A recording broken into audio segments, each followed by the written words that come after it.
Hi everybody. Welcome to the second Riga drone meetup. Today we got much more members than last time. Last time we got more drones than members. Today we're quite opposite. Today we have only one drone there. So you could take a look at the real stuff. So let me start to short introduction. So those who don't know me, my name is Riga.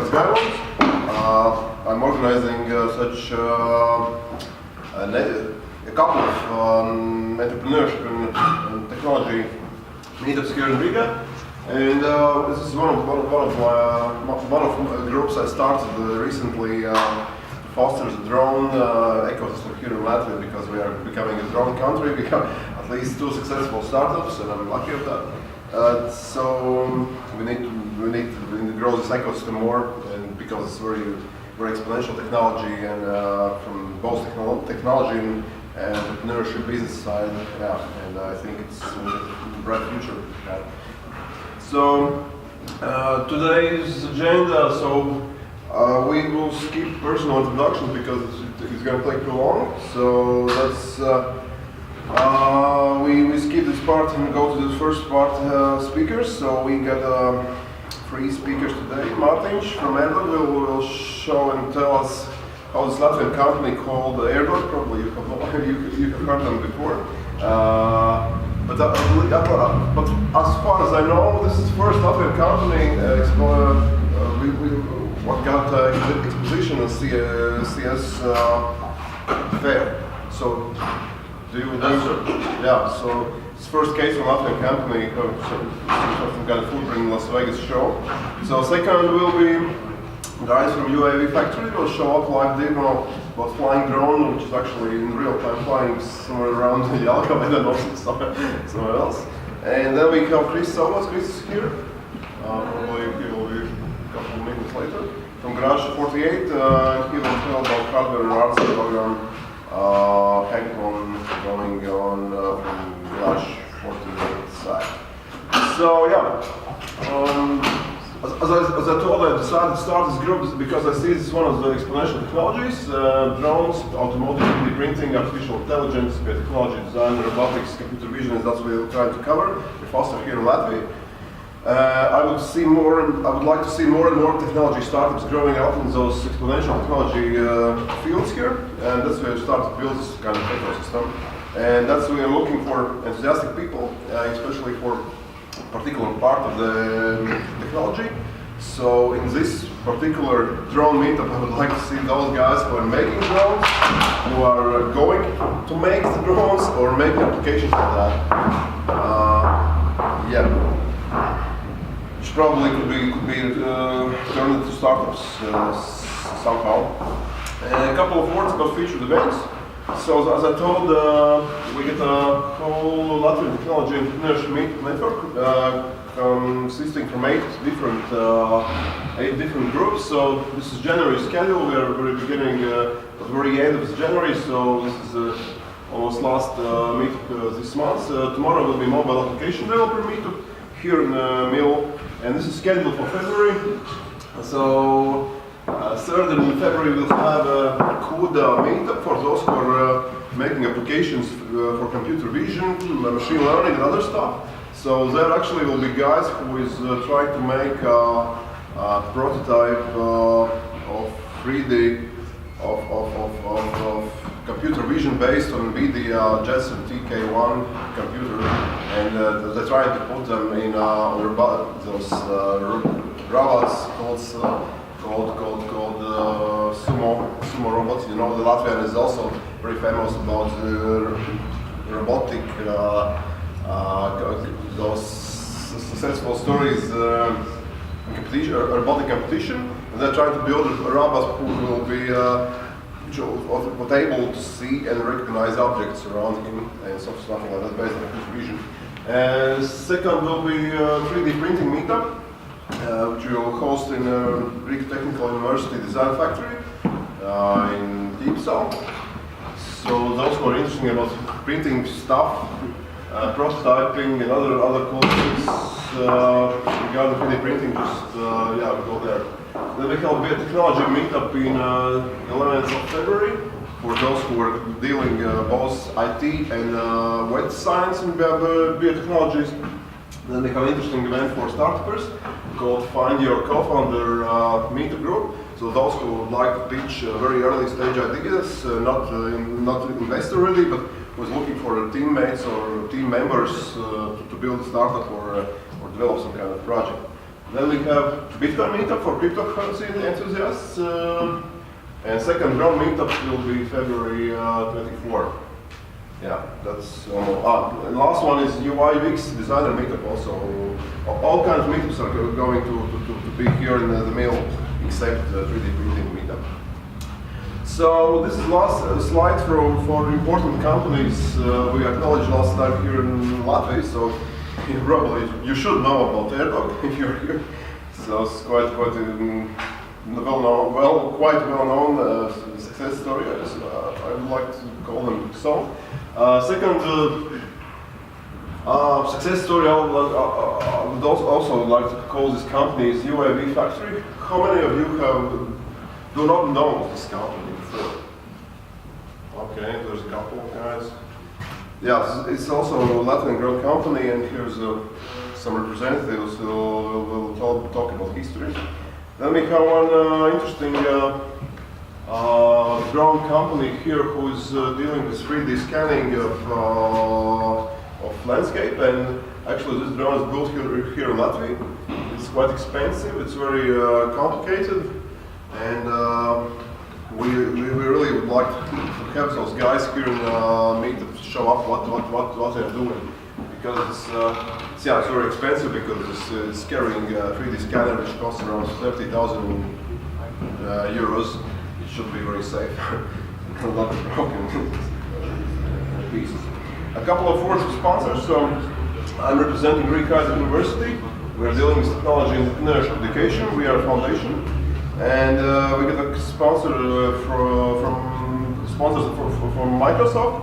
For those who are have their startups, they could actually, with membership, could ask to apply for Microsoft B-Spark program, which is actually give you opportunity to use almost all Microsoft products for free, and you also get Microsoft Azure cloud instance for 1 year for free. Then we have sponsor from financial sponsor from governmental side. Latvia is getting tour. That's why you need to actually sign up for this attendance, because we need to report back and show up how we spend money. Yeah. So in every startup, in every meetup, we would like to stress out that this is actually entrepreneurship also related events, and we are trying to foster those entrepreneurship intentions. And thus we would like to mention at least one Latvian startup in this particular industry. And today I decided that it could be UAV Factory. So Tim, you came out and say a few words. Already? Yeah, 5 minutes about what you are doing, and what's your success story and something like that. Well, it's going to be a huge success story. So first of all, it's of course a great honor to be here. With such short notice, we just arranged everything and managed to come. So huge kudos, of course, presenting our company here. It's great. I'm Tiit Parel. My background is with Skype. I come from Estonia. I joined UAV Factory as a CEO, and now working together with Konstantin, who is a founder of UAV Factory. The company has been bootstrapping its operations for 5 years already, so we have a fair amount of history. We have sold over 100 UAVs to 30 plus countries in the world. But the company is now entering into the next phase of growth, next phase of development, where we're going to see a lot of growth happening. We're going to release Penguin C version, which is the sort of advanced version, providing extra reliability and endurance to the market this year. And this will open up a totally new area for commercial operations in this class where we operate, which is a low altitude, long endurance aircraft. So technically, Konstantin will tell a little bit later, where we also will show you how it actually flies. So right now, real time, we have 2 aircrafts in the air near Jelgava in a flight testing zone. And then, later, I think the airdrop will be, yeah. So, and you can experience them flying. Unfortunately, no video yet. However, we have the capability to transfer real-time video to the ground as well. So in a couple of years, this will be one of the big success stories of Latvia, and I'm gonna make it happen.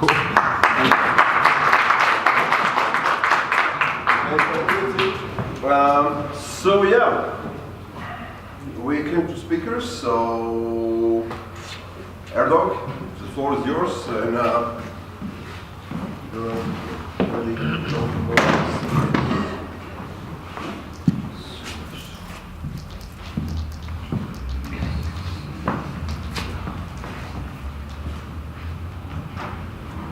So hello everybody, my name is Martins and this is my colleague Armand. We're from Erdog marketing team, and since it was one of our tasks to prepare and execute CES exhibition, that's why we were invited to tell about our experience and highlights at CES, which maybe you have heard is the biggest consumer electronics show in the world. It is in Las Vegas, Nevada, and it was during January 6 to 9. So we did prepare a lot, starting from October. That's when we actually decided that we were going to CES. And let's start with some slides. This is going to be more entertaining slideshow with pictures from CES, and I will tell you about our experience, feelings, and afterwards welcome with some questions. So, our main objectives for CES was to launch Erdog as a product and present it to the world. And also we wanted to finally give some real-life demos to media, potential investors and strategic partners, which were all visiting CES. So yeah, basically we were the only ones that were allowed to fly in the whole show. So the other drones that flew there were unsanctioned, yeah. Well, outside there, yeah. Yeah. DJI, for instance, DJI, they flew inside. They had the net that actually was prohibiting it to fly out of their booth. But we decided to build our booth outside, just to show how Erdog works in real life GPS environment. Because inside it's GPS denied environment, and Erdog does not follow without GPS signal. So this was initial sketch for our booth, provided by Margot Brando Experiential Agency. And well, the area was limited. It was 30 by 40 feet. And we decided that we were going to build a skate ramp and get some real skaters to do some skateboarding there. Thus, we can show the live feed from Erdog to that screen. And the whole booth is built from containers, sea containers. So this was the concept, that we can move this booth around the country to different events. Next event we plan is X Games in Austin, Texas, July. So that's another viewpoint of our booth. So this is how our booth looked when it arrived at CES. When I saw that, I couldn't believe that our booth is inside it. The booth was built by a Latvian company. You probably know them. These are guys that build all skateparks around Latvia and Lithuania. They're called Mindwork Ramps. These are Latvian guys, and they flew to Los Angeles and built everything from scratch. And all our booth, including skate ramp, is inside that truck. When I first saw that, I couldn't believe that everything's in there. So that's our place. That's the main plaza. It's next to Las Vegas Convention Center. Actually, CES is a very huge event, and there's like four halls, big halls, 2-story halls, and 3 different locations even. 3 different locations around Las Vegas. And this is the Central Plaza outside area, and That's Volkswagen right there, autonomous cars and Audi and stuff like that. So, this is how we were preparing. This is Sunday night. We arrived at Saturday. Sunday night, our skate ramp is already built. Doing some final food design. Worked all night, Of course. woke up early every morning, And jet lag. and Yeah. we forgot about that.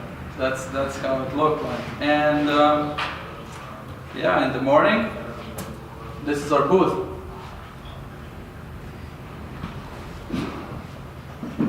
Actually, we flew outside our territory because it was really less, not that big of a space.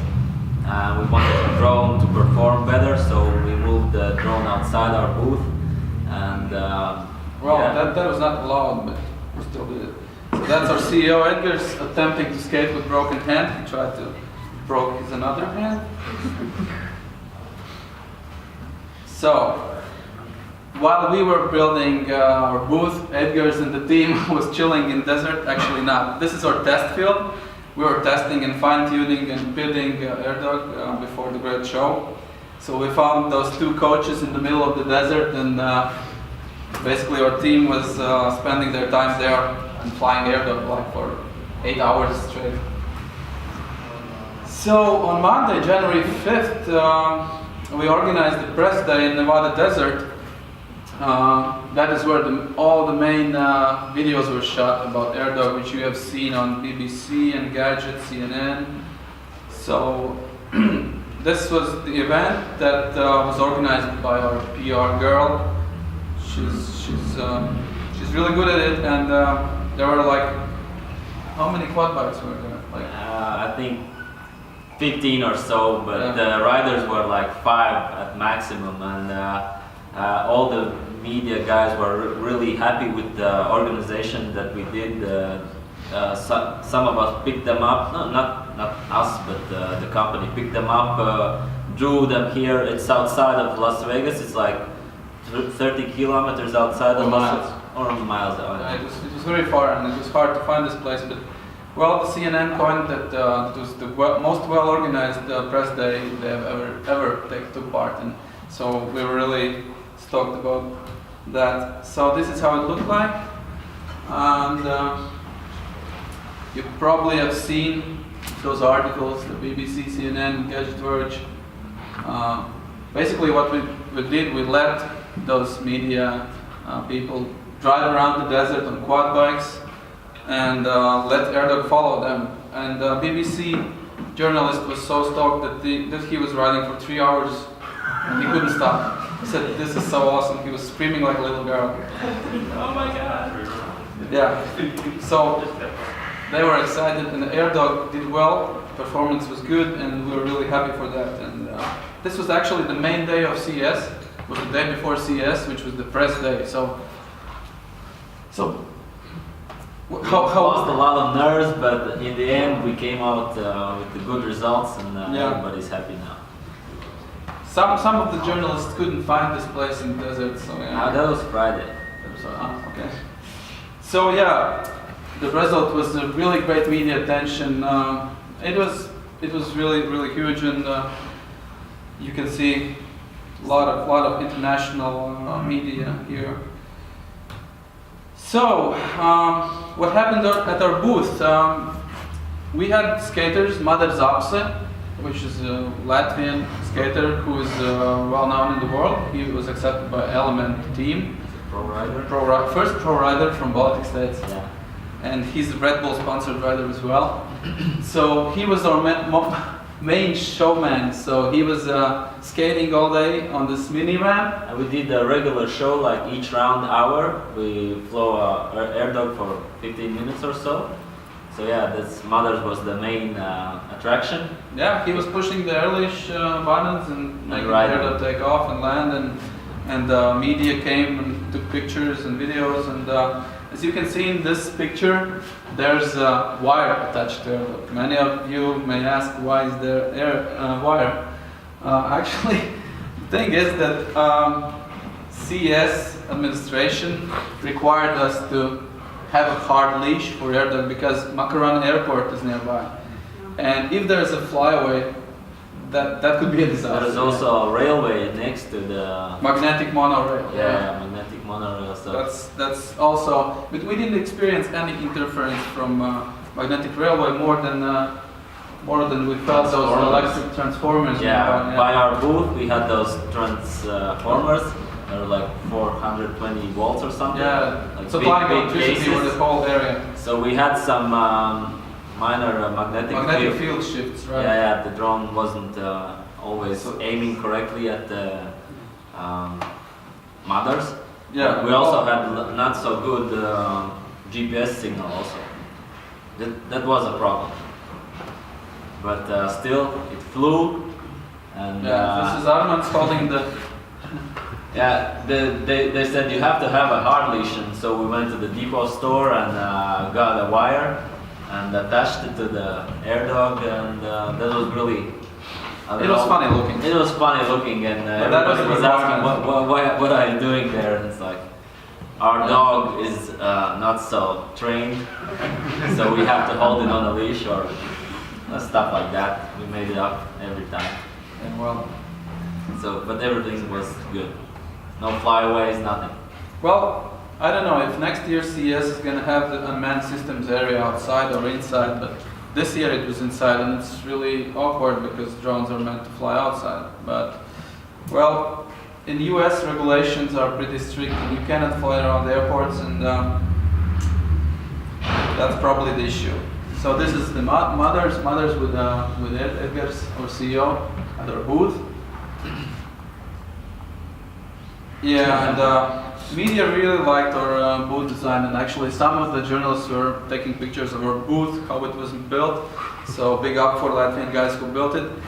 And yeah, as you see, one businessman tried to skate it, or he did not succeed, but We had local skaters also on our mini ramp, and this right picture, the picture on the right, is from the guy falling, and a local skater was filming him on Instagram, and later he wrote an awesome comment about it. It's like, once a skater, never fearless. So he just got up on the ramp with the shoes and like tried to jump in, landed on his butt, but in the end everybody was happy.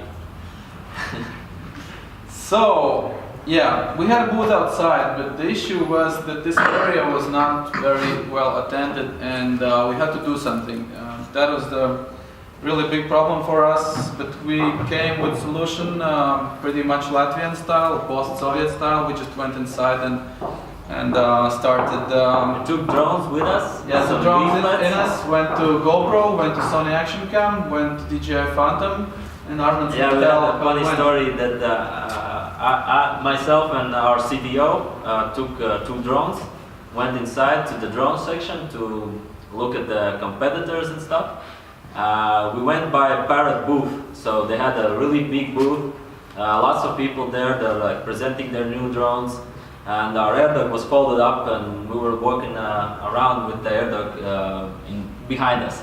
So we went, looked at the drones, and the guys were like, "Oh, what's that?" It's like, "Yeah, that's AirDog, you know." It's yeah, we know that. We're like unfolding the arms and start telling them about AirDog, and then I take my eyes from the AirDog, look that there's a crowd inside the Parrot booth, and they're listening to AirDog presentation. And I'm like, "Sorry, we should probably leave." And the Parrot guys, no, it's fine, just let us know some more. And guys came up, gave the business cards, and after a while it's like, no, we have to really go, because this is your booth. They're like, "Okay, but we'll come by tomorrow." And later we went further and went to another drone booth. Again, the story, drone behind the back, looking at the other drone, and people are like, "Oh, what's that?" And then like, after a while, it's like, "Oh no, we did it again." Lots of people looking about AirDog in a different booth. So sorry guys, you have to come outside to our booth, and yeah. And the next day we had our booth inside. Well, yeah, we realized that dedicated area, manned systems area inside CES hall, convention center, was actually very well attended, and there's a lot of crowds, and well, we understood that we should drive traffic to our booth outside. So what we did, we actually created a legal booth, but that was sorted out very fast because the floor manager came to us and told us, guys, that's illegal. So he suggested, just by joking, maybe you should go to administration and ask if you can get one booth inside. So that's what we did. We went to administration and told them that, complained about our poor traffic, and they said, okay, it's $2,000, you can have one small space. Yeah, it was literally like this, two yeah. two Like this. meters, like 2 tables and a monitor. So That's all we did. So yeah, we got that space and set up 2 tables, TV screen. Yeah, we produced signs that we have live demos every hour on skateboard mini ramp outside. And imagine that small booth. Yeah, at we one were in a point crossroad. was looking like this, and well, actually we had occupied the whole area. So people were coming and they were amazed by this auto-follow technology, which, because our videos were really convincing, and we actually hired local guys from the United States to help us with the booth inside, and they were telling about AirDog. We quickly taught and educated them about AirDog, and they were really talented guys, and they started telling about AirDog like proper Americans should, because our accent was an issue. That's what they told us. You guys are from Eastern Europe and you have this accent, an American will not trust anybody who has this weird accent or something. So this was good. So that's great a good decision. idea to hire local people. Yeah, that was to talk at your booth. first good decision was to make the inside booth, and the second decision to hire some local people. So yeah. What kind of visitors came to booth? Well, there are a lot of different exhibitors, including our competitors, and there are a lot of industry buyers, large distributors, media people. We had a lot of interviews inside for radio, press, TV, and there are a lot of drone enthusiasts in the unmanned systems area, as well as industry insiders, engineers, and of course bloggers and different kind of geeks. And few of our Kickstarters and backers were surprised that we met 5 of them inside, and they were really happy to see what they will get. And well, almost none of those people were action sports enthusiasts, which are our main target audience in the market. Well, CES is for electronic, touch-savvy people, and that's for sure. So yeah, and then we were surprised that we were chosen as Best of CES finalist by Engadget. This came up to us really as a surprise. We didn't even expect that, and we were more than thrilled that we actually won this award of the best drone of CES, best robotics, best drone. This is our team, and this is our American helper, Cody. So yeah, this is the prize, and there was With the help of you guys, probably also voted for us.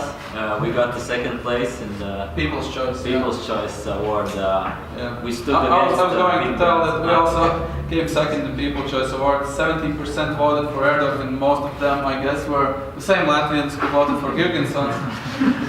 that was really great support, and our CEO told us we have 2 million people behind us, and that's our power in the United States, and we're really happy for that.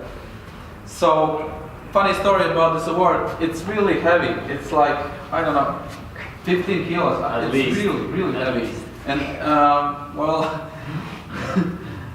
Edgar's has one hand broken, and guys from Engadget just before giving told him, you better not take it.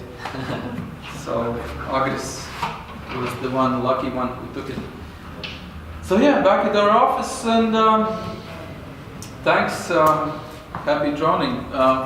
Make sure you follow us on Facebook, Twitter, and there's a lot of stories covering CES. You can see and everything. So yeah, if you have any questions, we'll be happy to answer.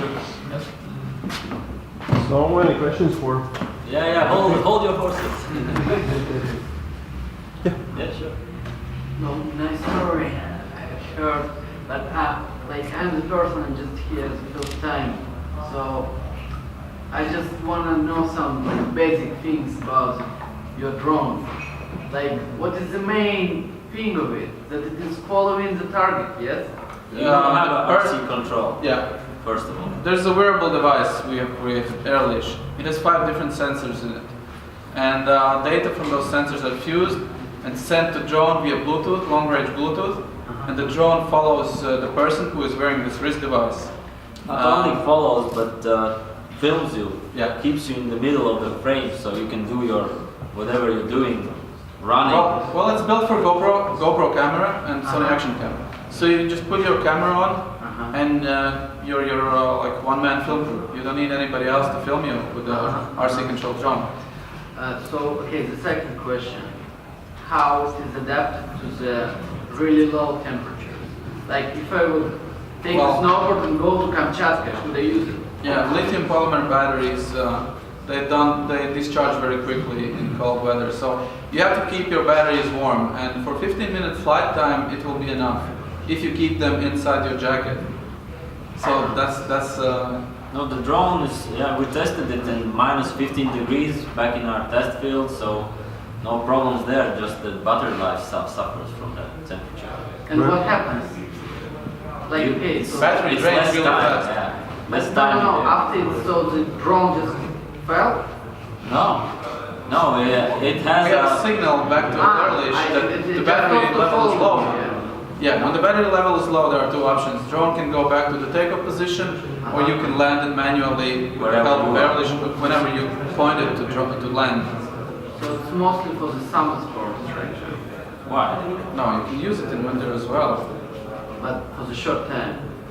Well, the battery life of AirDog is 10 to 20 minutes depending on speed, Uh-huh. on flight speed. And if the battery is kept warm, I mean above 0, it should be enough. Should be enough. for When it's 15 minutes. working, it's also producing heat, yeah, so until the flight, if you have it in your pocket or whatever, so it's not frozen or nothing, you will get, I think, at least 10 minutes. The battery, you should keep it warm. Yeah, The drone yeah. itself, there's no problem with it. Yeah, I understand. I just thought that this problem is a drone. Yeah. Any more questions? Have you delivered any drones for your Kickstarter backers? No, not yet, not yet. Now, actually, yesterday we came up with another update for Kickstarter backers. You can check it out on our Kickstarter page.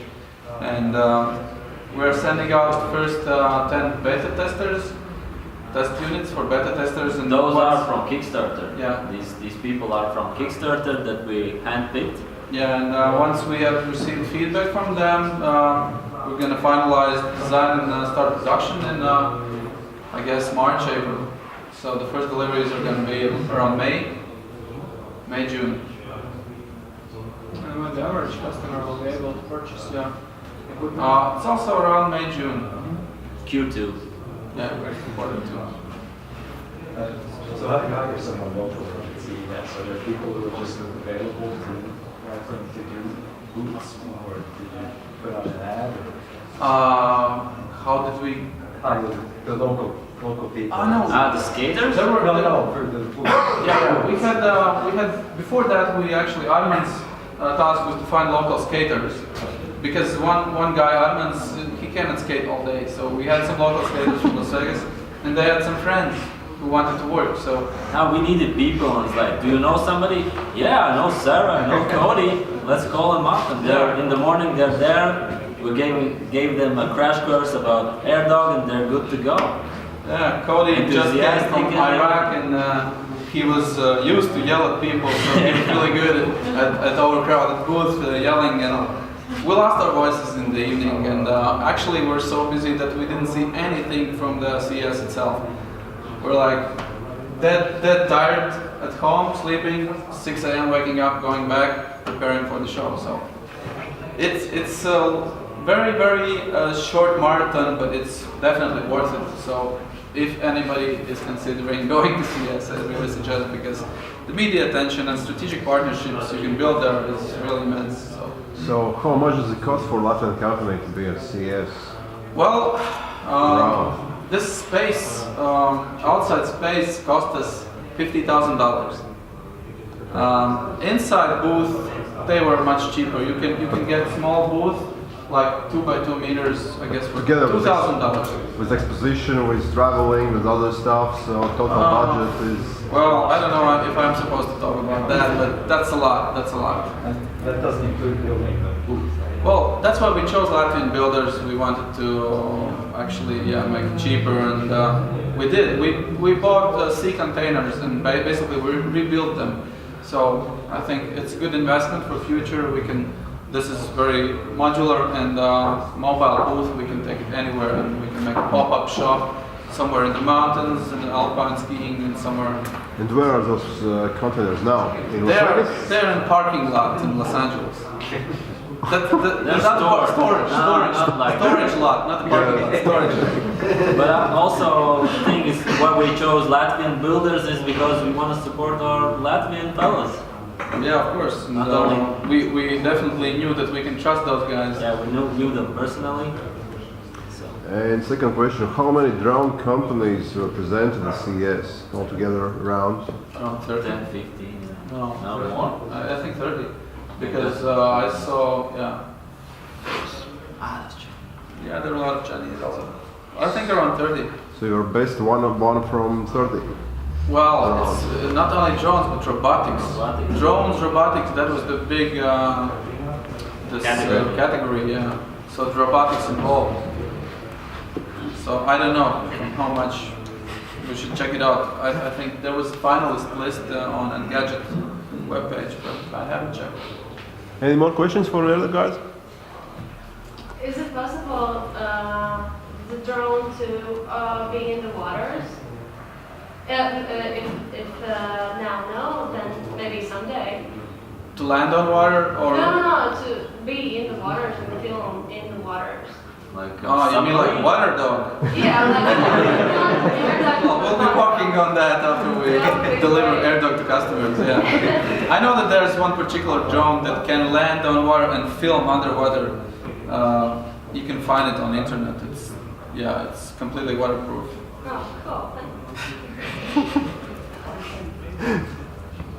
Their exhibition booth, I understand it was built in America, right? You didn't build it in London. Yeah, it was built, in America, because to take all those materials, it would be really expensive. And then you hired a truck and... Yep. Is there any European events which could be maybe not as popular, but like some kind of the same, like? Well, Big there is, exhibitions? there is a lot of exhibitions. Seven. Cebit in Frankfurt Messe, and there's Photokina in Berlin, and there's, well, depending on where do you want to go. Is it photo related, computer related, or robotics related? CS is also in Asia and Australia, so yeah, there's a lot of events. Every month there's an event. There's a Surf Expo in February, and we're going to South by Southwest Interactive Festival in March, also in the United States. That's a big festival for digital and innovation stuff. So yeah, you can choose, but it all costs a lot of money. What's your main objective for going to these events? To find, to get the word out, publicity, or to find investors? For CES is the first event, maybe the single one we're going to attend. Next one is because we just were invited to South by Southwest. But the main objectives were, as I told, product launch and actually a presentation of AirDog, how it works to media and to the world. And because other competitors that are also there, they didn't have. They had those drones, but they were in under glass box. So they didn't do any live demos, and that's what we wanted actually came show, to prove that here is this AirDog. thing flies. It's not on Yeah. paper. It's not vaporware or something like that. yeah, it follows you around. It does what it's supposed to do. So yeah, wanted to prove that. Okay, I guess. So any more questions? No?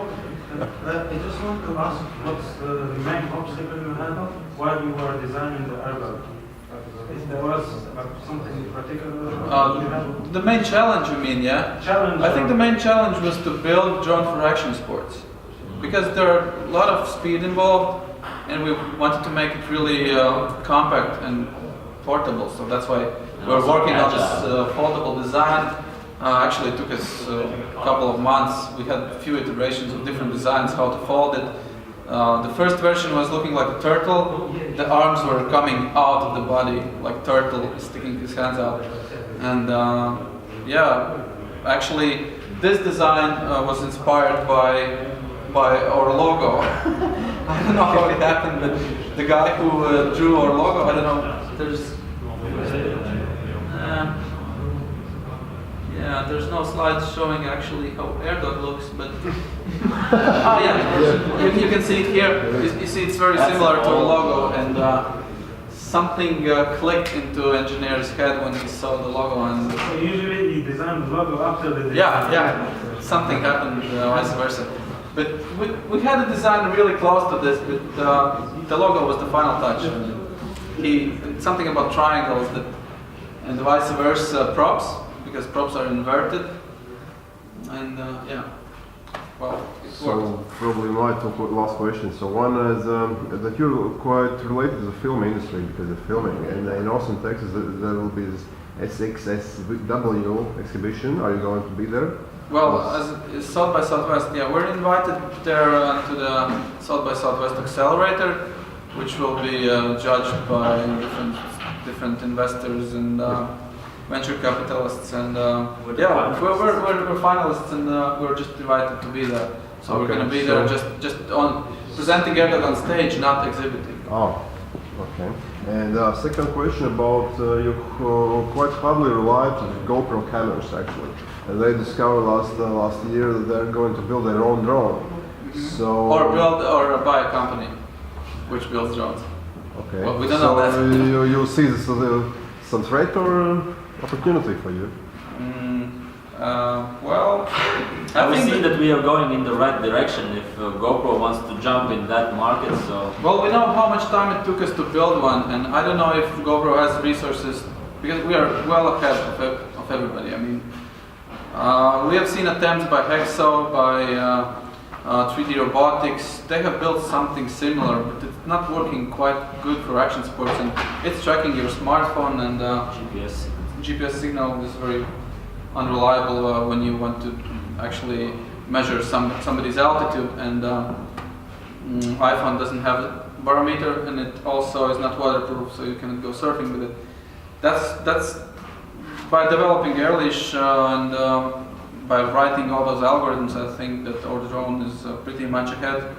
And I don't know if GoPro will be able to build something that fast. Maybe it will be something like the DJI Phantom, but not the out-of-follow drone. The new iPhone has. I've heard about iPhone 6, yeah, it has, but it's still not waterproof. yeah, you won't go surfing with your iPhone. By the way, GoPro did have some kind of booth in CES? Yeah, they had really big booth. Do you have some kind of interactions with them or not? They're Sony not talking. was a good interaction. Yeah, we talked with Sony guys, they're more open. GoPro, they were just like cruising around and listening to our presentations, but not actually talking to us. Maybe they're just investigating the whole drone scene and looking where to go. That's my feeling about that. Yeah. Are there any questions for AirDog? No. Thank you, guys.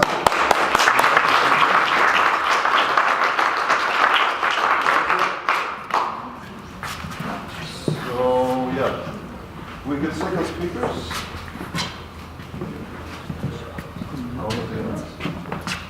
You want to present it? Yeah, so first, gonna just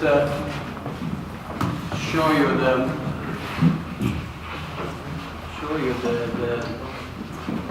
how it actually flies, the UAV Penguin.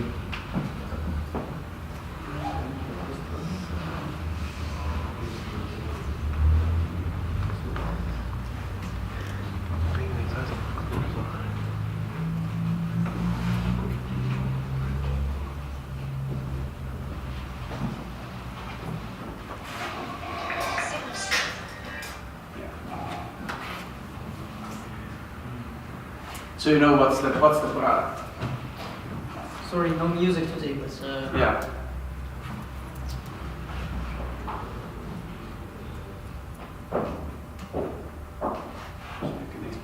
so yes, so that's basically a pneumatic catapult. We brought an engineer who designed the pneumatic catapult with us, Katas. So basically it shoots the aircraft into the air, and this is it. So then we fly, do the stuff, and then we land, and you'll see the landing in a second.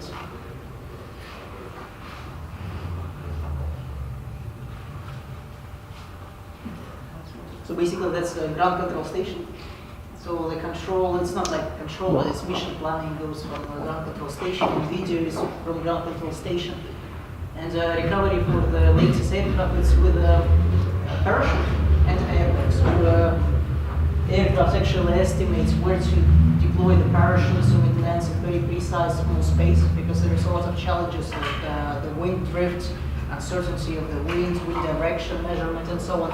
So the software estimates where do the aircraft kind of release the parachute, stop the engine, and perform the sequence.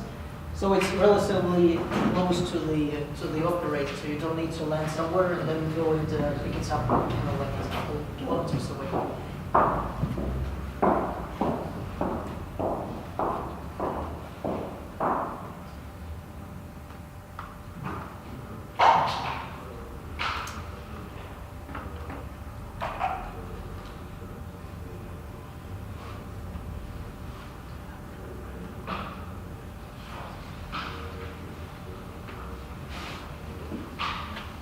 Right.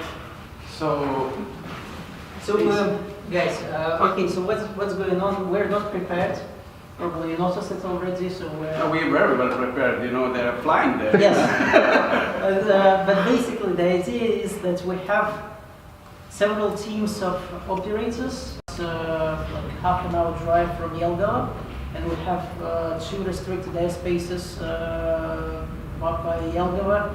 And the main reason why we have it is to test the product before we actually release it. And our latest product is a pretty complex piece of equipment. So it's a professional machine with a lot of algorithms, electronics, and so on. And most of it we actually developed, so like 90+%. And in order to make it work, it's a really expensive piece of equipment. We really need to actually go through the cycles as much as possible in any conditions.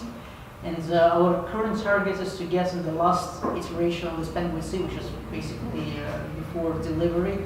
We want to get 1,200 flight hours. And that's quite a lot. And that was in the period of 6 months. So basically what we're doing, we have a couple of aircraft. These are the actual aircraft, and this is just, we are connecting to the ground station. We see in the video there's a bus with a ground control station. So there is 2 guys now operating on the field, the aircraft, and that's the second shift of the guys. So they change during the day, and they sit in the bus and operate the mission, and they fly 2 aircraft at the same time. And I think one of them flies 11 hours and 20 minutes, and the second one flies maybe 11 hours and 25 minutes already. So today we'll get like 12 to 22 hours of flight time, which is quite a lot for one day. And we do that until something either breaks or the ship is stopped, you know. So we land the aircraft, take it home. The next day or after day we go back and we do the same stuff, and the next day we do the same stuff until basically something goes wrong. Then the interesting part is that something will go wrong. Basically, we're just waiting for it. And after that, we have a couple of guys, engineers, who actually do the analysis. So it's like comparing with like a Sherlock Holmes. You've got like, okay, a huge amount of data. So each aircraft generates a huge amount of data during the flight, like 11 hours of flight with a frequency of 10 times per second is, saves 200 of variables. And then you need to analyze what actually went wrong. And there is a couple of guys who just analyze and building the graphs, what went wrong, at which point, why did it happen? Is it connected with the maintenance? Is it not connected with the maintenance? Is it somebody's mistake somewhere? And so we need to allocate those kinds of issues and make some inputs so there will be no such issues in future. We could say we can eliminate this either through better documentation, better algorithms, better hardware, better training. So we will need to train the customers. And that's basically one of the key areas of our work at the moment. So from technology point of view, it is pretty much wraps up products ready for pre-production kinds of deliveries. But from the testing point of view, it really needs a huge amount of testing because it's very expensive and you cannot allow it to crash anywhere. So it's large and expensive, and really cool. So a lot of energy if something goes wrong. So basically, you need to be sure that it won't crash with the customer. Right. So a few years ago, you ran a test of endurance. Tell little about that. Yeah. So basically, our points, our very strong points in companies that we manufacture aircraft that fly for long periods of time. So in this class of aircraft, there's two main parameters. One is the amount of payload that you can lift. No, that's a pretty straightforward parameter. Not too much you can do about it. It depends on engine speed and several other engine power and several other stuff. But the main parameter is how long you can fly. And so basically we're pushing the boundaries of the endurance to the limits. And in 2012 we set a world record for 54 hours of non-stop flight. So that's kind of was an interesting challenge. It took us like 4 or 5 attempts to set it. So we have the technology to actually fly longer than everybody else in this class. Next competitor flies the maximum 38 hours.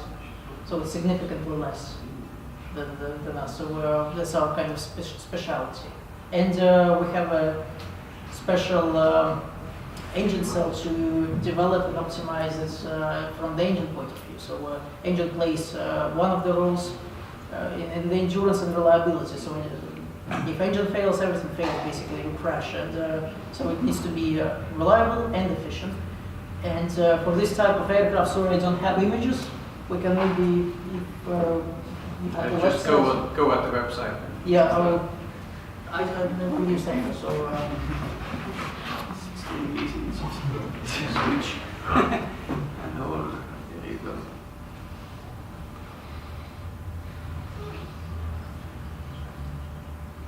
Do you develop engines? so product. Let's go to products. That's the previous. Yeah. So 1 second. Which We one? can go very deeply into engine design because we have an engineer who led the project with the fuel-injected engine development here. So if you have really some, like technical questions, you can go really deep design, stuff. So let's go to the left, fuel-injected engines. Yeah. So let's just scroll down. So basically, that's how it looks like. So basically, at one point we realized that. The engine is causing, it's like the weakest point when you operate for hundreds of hours. The small engine is really weak, and so we wanted to either buy an engine. We never wanted to develop an engine. We wanted to buy an engine, but it turns out that this type of engines does not really exist.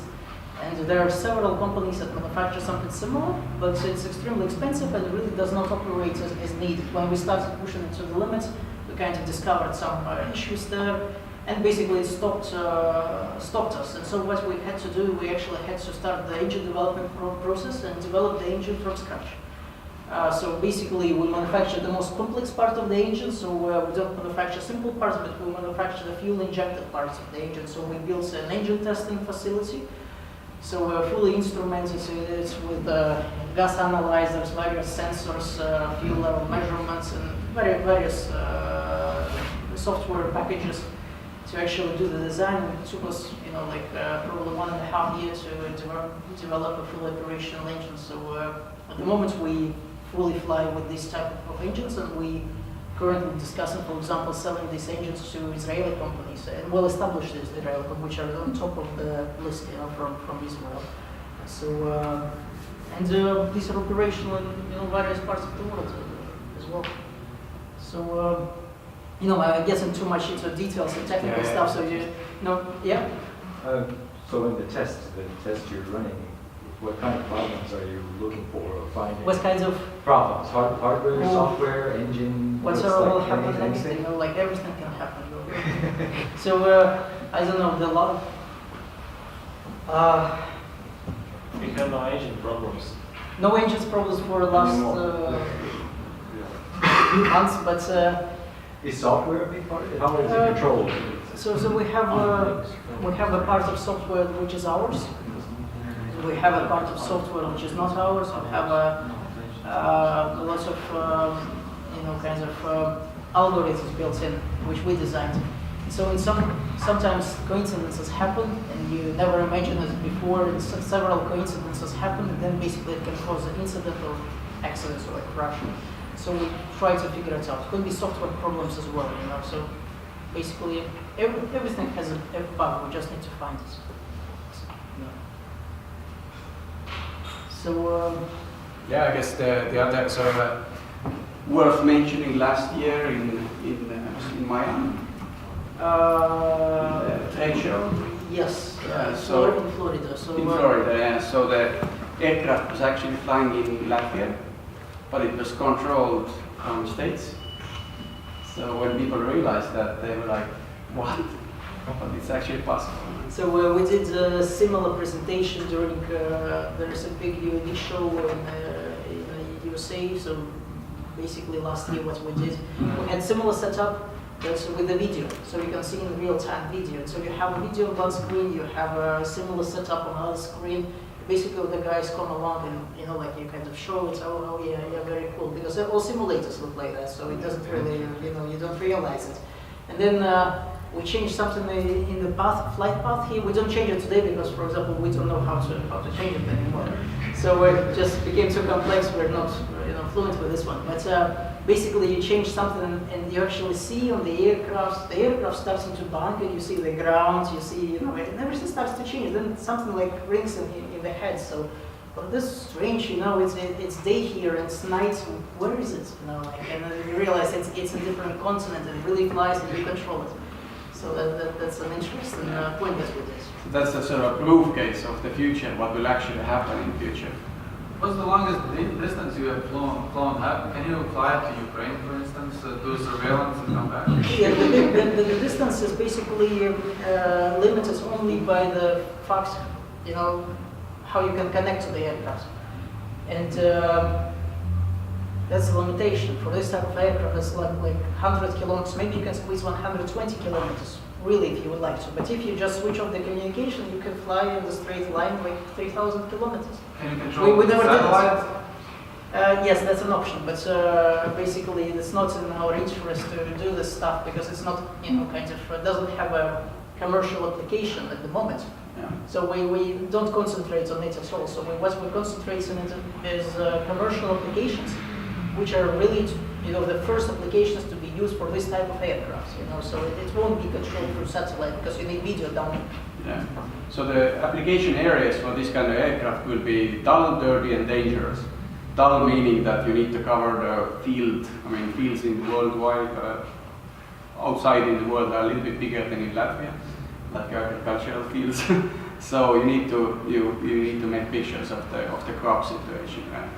Or it's a dirty operation. You need to go in places where you wouldn't normally go, seek somewhere, something, infrared cameras, whatnot.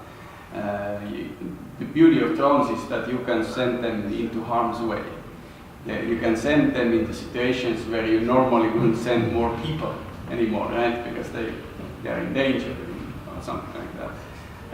And then the dangers like mining and all sorts of mapping, power line mapping, situation around power lines, etc.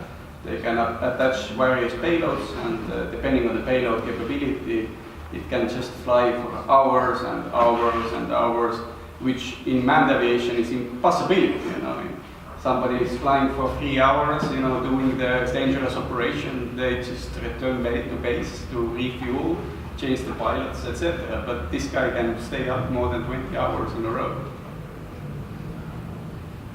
Yeah, there's a our aircraft does not swim. But what about bad weather conditions? That's a good point. So now it's pretty much. Should I show you? Do you have the video? I checked. If you have it, It's show it. somewhere. So basically now the weather is the weather is okay, but we fly on an everyday basis, so we don't look at the weather anymore. So and we test it before it fails. So we fly in very strong icing conditions where the ice buildup is just huge on the wing, so it's kilograms. There is no sound, but basically that's after recovery, that's ice.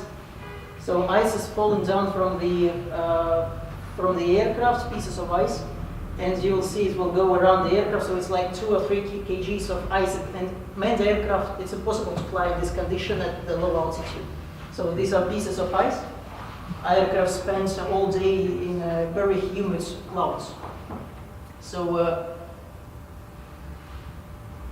pieces of ice on the engine, and even Cessna cannot fly in these conditions. No, not at all. Nothing close. So it's just pieces of ice on the nose. It's a heated pitot tube, so it's really hot actually. Transparent is for a test because we look if it condenses water inside the air measurement tube. So that's one of the that's for airbag analysis. There is GoPro which basically later we analyze if the airbag work correctly. So that's for our analysis mostly. So this aircraft landed safely. So yes, that's pieces of ice on the aircraft. So it's pretty severe conditions. Yeah, that's for cold, but what about wind or rain? For aircraft doesn't really matter when it's in the air. It doesn't really matter what's the wind speed because aircraft flies relative to the wind, and so aircraft can fly backwards. And so once you're in the air, you can fly even backwards. When we did it for many times, if your airspeed is less than the wind speed at high altitude, so it's easily done.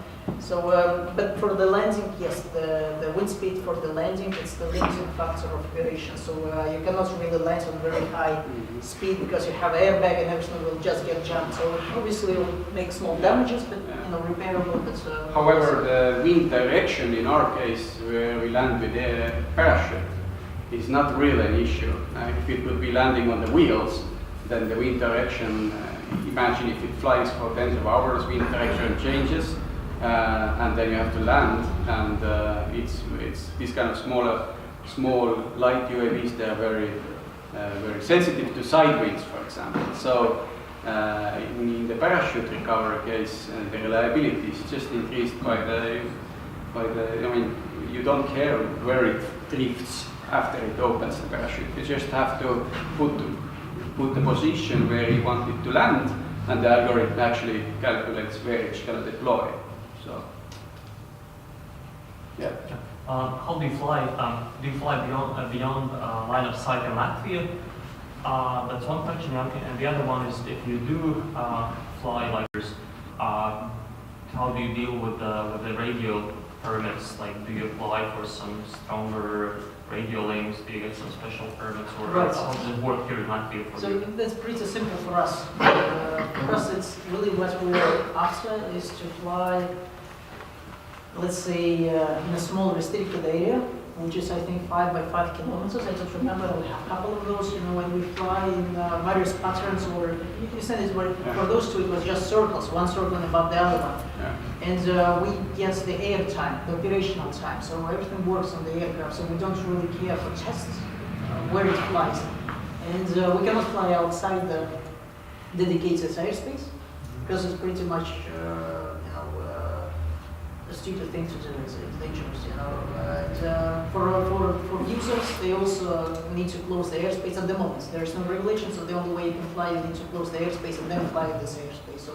So it's not the reality today that you take off and fly where you would like to. So it's not well, actually, since there are no regulations, if you operate in the unclassified airspace, you can just fly. Nobody cares. But that's like for manned aviation as well. You can just take off anywhere and go anywhere, basically. But Estonia has some law about regulations. Yeah, Estonia now has that law. I'm not sure of that. I was thinking Yeah. that. But of course, in the classified airspace, like the C or D class airspace, there you need specific, very concrete permit, right?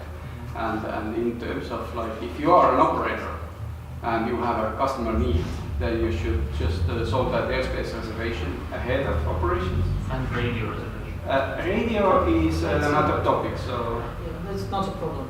so the connection Half is enough, yeah. Sorry? Half 0.5 watts That's a sort of a problem. If you're kind of an agency that's, I don't know, a law enforcement agency, or if you're police or firefighter, it's not an issue for you. You have allocated that. I don't know. I never, kind of explored this question for Latin, but every single country will have different, but probably it's doable. The rest is not doable, but with the radio frequency, it's just doable. Yeah, this is just a matter of agreeing and getting where it's Well, as far as I know, there's a law about operational flights that the top ceiling is 120 meters. Above that, you have to talk with CAA.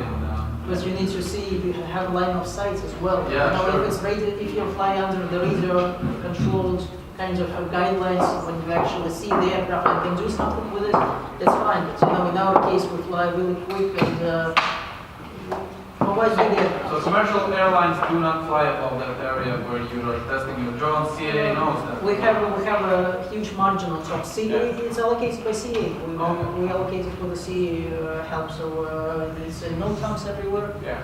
Right. So there is a huge buffers on each side, so nobody will fly. So actually, we have committed to monitor the aircraft altitude at every moment. The moment it's run away or something, then we have an immediate sort of a red button, deploy the parachute and come down. Have you implemented transponders like ADSB? For the applications where we fly in restricted airspace, you don't need anything. But for the customers, it's just a matter of fact of installing the transponder. It's not like critical components, so it's relatively easy to install. Yeah, so aircraft has 80 to 100 watts of power for payload, and transponder consumes maybe that's just a fraction of that. I wanted to ask for your power. As I understand, it's a fuel injector and then electricity powered engine, but the idea, how long can it run? For example, it has some amount of fuel it can carry with it, and theoretically, how long it will do in perfect conditions. So the current when it runs out, 54 hours. Okay. Yeah. Does it answer the question? Yes, I think. Yeah, we can push more out of it actually these days already. So what's the lowest and slowest speed? The lowest, it's really the matter of the safety. So you set up your lowest and 4-hour safety when you set, I think we don't fly below 150 meters. If it's, we don't fly. I mean, for aircraft, it doesn't really matter. Aircraft doesn't care. But for safety reasons, we don't fly less than 150 meters. If it's less than that, then basically it's an emergency situation that we deploy a parachute. So regarding the slow speeds or the smaller speed that we fly, it's dependent on the weight of the aircraft. Now the weight of the aircraft changes like 35% during the flight. So first it's like 20 something meters or 18 meters, then it comes down to maybe 12 meters per second, or 30 meters per second. The aircraft is empty. I see you are using Piccolo autopilot, which is well established and by order of magnitude more expensive than probably some others available autopilots. Have you considered moving to some other, like cheaper? Is it In our system, the cost of this autopilot is negligible. So I thought it's like 5K or something. Yes, in this type of aircraft, you better not crash than to save some money and crash. So that's The airframe costs 12, and the autopilot is 5. Yeah. So this math does not work when you add up 12 plus 5. It doesn't end up on 17. Unfortunately. You don't charge the ground station. Yes, it's very expensive aircraft. It's order of magnitude different from what you say. Order of magnitude difference. However, it's still very competitive to the competition that we have in the market. So we are positioning ourselves pretty reasonably, with just to make sure that the commercial operations is actually possible. If you have to fly this aircraft for a couple of $1 million, you never earn back money on it, unless you're in defense. But if you want to have a receiving commercial operations, you should have a reasonable price. But it's not the price you mentioned. Yeah, please. Tricky question. Have you had any aircrafts air crash, or Sorry? Air pressure. if your model have crash or Is it today? like emergency situation, Today or when? like Today, no. Today is very good. You know, it's still no, there. 5 years, how many accidents? I don't know. It's a good question. I don't know. Enough. From different point of view, how many aircrafts did you produce already? So, what's production facility capability of producing that? We delivered 100 and probably we produced considerably. So considerably more, and the difference between what we produced and what we delivered is what we crashed. How What much? is different? I don't know. And theoretically, in months, how much could you produce them in your? It's kind of, you know, we never run out of the capacity at the moment because basically this type of aircraft that we're just launching it is considerably more complex than the previous type of aircraft that we were selling. You know, the previous type of aircraft, at one point we manufactured 12 aircraft per 2.5 months. So the order arrived with this manufacturer. So it's not the limiting factor, it's not the bottleneck at the moment. It's a happy problem to solve. Okay. And who is largest buyers of clients if you who bought by industry and by country maybe? Like US. US by country definitely. Yeah. Next maybe Malaysia. Then Canada. By industry? Sorry? By industry? My industry, I don't know, it's, I mean, they're It's all pretty well commercial. split between like education, defense, and then some other operations. Surveillance, like some kind of surveillance. Agriculture too, right? Or no? Not yet really picked up, so it's something that we see right now, the agricultural sort of payload development relying on the quadcopters and sort of these drones, not UAVs. But very soon when they get their solutions mature, they realize that they need to cover like thousands of kilometers or thousands of acres of land, and that's where we come in with our solution. But by classification, this type of vehicle is also drone because Yeah, I guess one of the things that I learned when I came into business was that UAV people really don't like If the you're- word drone. If you're into, you know, like hobby stuff, consumer stuff, then drone is okay. Yeah. But once you go into professional stuff, you kind of don't use this. but when CNN shows up those military drones, they look very similar actually. They're not Yes, yes, but quadcopters. that's basically they're not called drones at all. You know, like Okay. More the military side. Right. Have you delivered some of your RPAS, or how is it called correctly, Yeah, it's, to Sweden? The Yes. reason I'm asking is that they have quite established system regulation in place for quite some time. So I was wondering if where does your and we will adopt that something similar to that system. if we're lazy, we'll Sometime after, I don't know when, that's what they tell me for years. And do they fly it in Sweden beyond line of sight? And where does it fit into their classification? Maybe you know, maybe you have some information. How do they operate it there? I don't know, we delivered slightly under 20 aircraft to Sweden. Oh, So, but I have no idea how it works. classification would be the same if it's civilian. If it's military, then it probably No, doesn't it's not matter. military, not military. should be civilian. So, So maybe last question, yeah. Yeah, so and what is your policy if a client desires to weaponize your drone, UAVs? do you want to weaponize? No, and what would you, Yeah, so, what would be your policy? And how often do you get asked that Yeah, question? we get asked that a lot. You know, recently, I mean, the events nearby, they sort of get the inflow requests, but we don't do lethal stuff. even if there is a slight probability of any kind of lethal association. Would you not sell? No, no, not at It all. won't be allowed to sell as well because it's export control goods. Exactly. So- And, but I mean, defense is much more than weapon actually.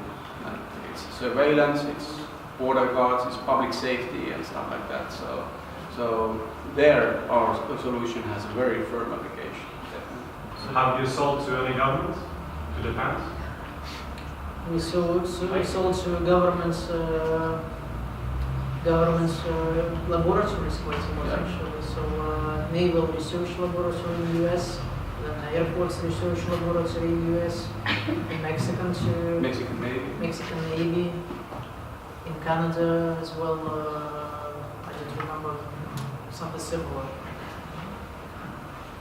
The main question: how did you reach those customers initially? Actually, how do you grow from probably a small company somewhere in Latvia to actually getting to the level of those customers? Actually, that's quite an achievement basically to sell something to U.S. naval labs. So in this case, I think that we have the product that they really need, and there's kind of not a lot of alternatives. Did you have some partners? Did you have some co-shareholders that pushed you somehow, or like guys from Latvia just approached, or? No, we didn't do active approaches. How does this work? We didn't do active approaches. We basically received requests and then we reacted on them. So it only takes to be the best in its class. It's Okay, very simple. Yeah. Thank you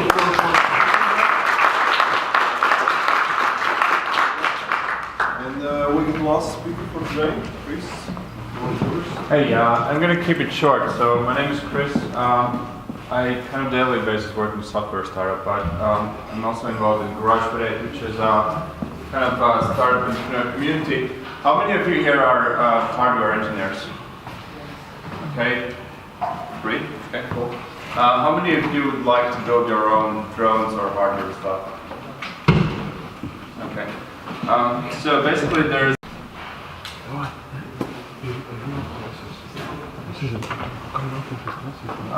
wonderful opportunity to take your idea to the first working prototype, and it's called Garage Parade Hardware Nuts Hackathon. It's going to happen in Tartu, a faraway city, roughly 3.5 hours bus drive away. And there's going to be a bus to take people from Riga to there. So what it's about is 48-hour hackathon bringing together engineers, designers, software developers, architects to build gadgets. Okay? Yeah, kind of use that.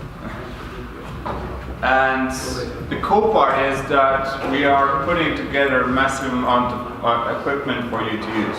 Right?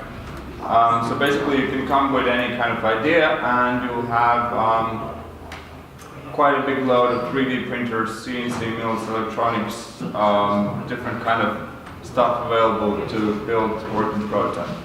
Last year we did this for the first time. We had 20 teams.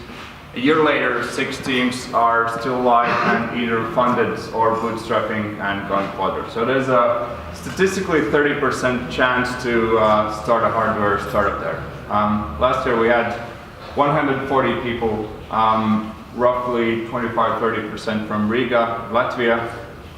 And this year we have a limit of 130 participants, and there are 6 seats left. About an hour ago, last time I checked. So yeah, if anyone's interested, What was that? maybe we can go to YouTube. So that was actually a drone team last year as well, among some guys from AirDog, I think, participated as well.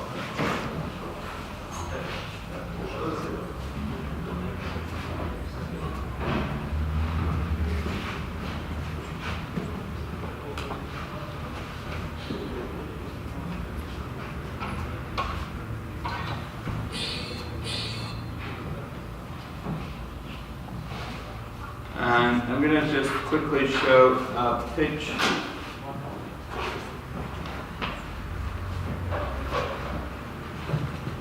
From a drone, those go there. So next team is Eurodrone. Oh, Crystal Space, I forgot something. It's a diploma that you were here. Thank you! So what do you think, what does this drone do? I love you. Sorry. Any ideas? Yes, thanks, by the way. Okay, guys. Are you ready? Okay, shoot. Hi, my name's James. I'm a mechatronic engineer from Australia, and I'm the world. Okay, it's super quiet. So this drone has a capability to carry spray can, and it's controlled from the cell phone, mobile phone. So basically, you take a phone. There's an app for that, and you draw some picture, and you press send, and then the drone flies and sprays some tag on your neighbor's house on the 6th floor. So that's kind of the fun part of this idea. But basically, this thing was largely built in 48 hours, the site they make right. It's got only one color. Can. Yeah, well, you need an upgrade to have like multi-color capability. But it kind of did the trick. Among the other projects there, last year we had a team which is still alive. They're designing power supply system for commercial satellites, up to electronic toys for dogs and cats that run away from them, up to greenhouse things, up to what have you, like really different, weird, amazing things that pretty many of them actually turn out to be real companies. Anyway, so if anyone's interested, you kind of should act today or tomorrow, because as I said, like there's 6 seats left out of 130. There's a link, garagefordays.org/hardware. You'll see the details there. Yeah, that's basically it. Any questions? What's physical?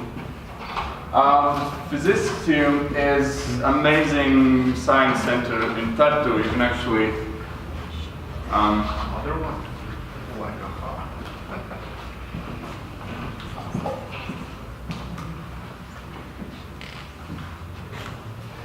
yeah, that's it. Our previous venue was the old Physics Institute, and it turned out to be a nuclear-safe bunker. Now they moved to a new venue, which is even cooler. So yeah, pretty cool place. Why is it called Hardware and Arts? What? Why is it called Hardware and Arts? Because largely we have two kinds of people, the engineers and the product designers. Okay? So you actually have real product designers and architects, UX UI designers, who are putting a shape around whatever hardware gadget you have in mind. Right? That's Any more questions? Yeah. Nope. Okay, thank you. We are at the very end of the meeting now, so remote last slide. So this is only the time for announcements. So Does anybody have some kind of announcements for drone-related things? Service offers, event announcements, startup projects? Anybody? Yeah. Hi, my name is Juris. I'm from Fab Lab Riga. And we are located here in Lashkosh Street 52-54 in the basement. And this is the Fab Lab is like open workshop. This place is equipped by 3D printers. We have 3D printers. One of them is MakerBot, one of them is Massportal, one is a huge one. We have a CNC milling machine and laser cutting machine. We are organizing some learnings and everybody who wants can learn how to use these machines, and after that come and reserve these machines and use them.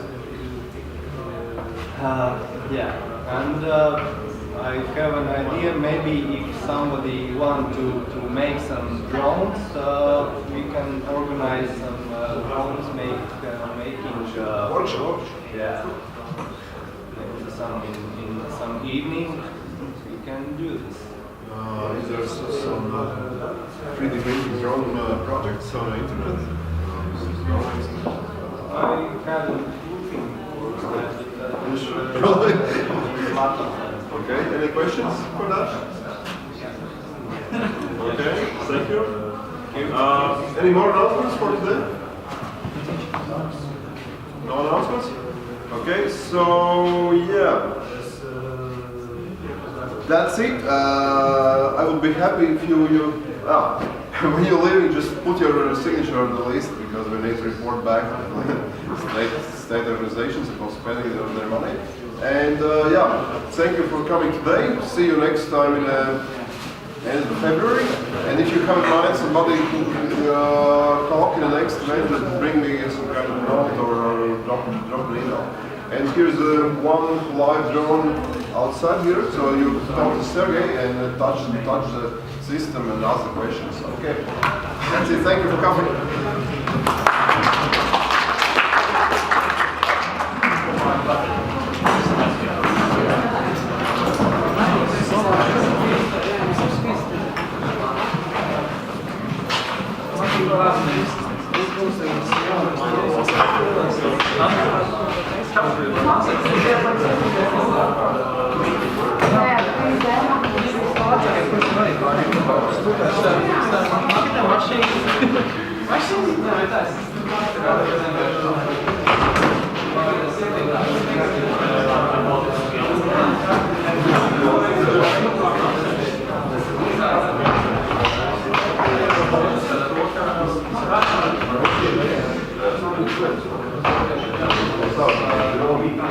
Flaks jānos pēc tā pogas.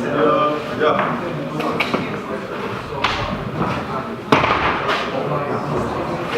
Zin kā, dīvaini, kad pirmo reizi dronu vairāk kā cilvēku.